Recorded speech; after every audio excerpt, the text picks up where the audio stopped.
Istri dari PJ Gubernur Jawa Barat mengunjungi para pengrajin anyaman bambu di Kabupaten Majalengka, Jawa Barat.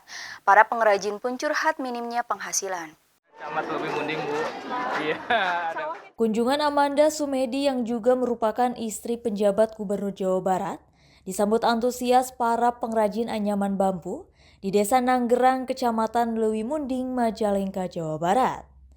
Pasalnya mereka kepada siapa lagi harus mengadu tentang harga anyaman bambu yang tidak seimbang dengan pelaksanaan pekerjaannya. Di Desa Nanggerang, mayoritas pekerjaan kaum wanita taraf ekonominya hanya mengandalkan dari anyaman bambu. Tingkat kesejahteraannya pun sangatlah minim. Selama ini membuat berbagai produk anyaman bambu seperti boboko atau bakul dan hihid atau kipas dari bambu.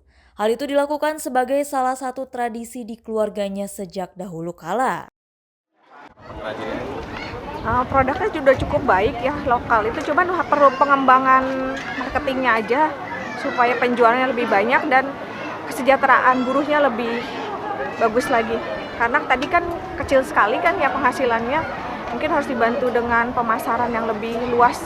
Jadi sih waktu kemarin Idul Adha memang pakai besek, semuanya tidak ada yang pakai plastik kan untuk mengurangi jumlah sampah plastik juga. Ya, akan menggerakkan. Dalam kesempatan tersebut, istri dari PJ Gubernur Jawa Barat menegaskan, perlu perkembangan marketing supaya penjualannya lebih banyak serta kesejahteraan pengrajin anyaman bambu lebih berkembang. Dari Majalengka, Jawa Barat, Udin Pepe melaporkan.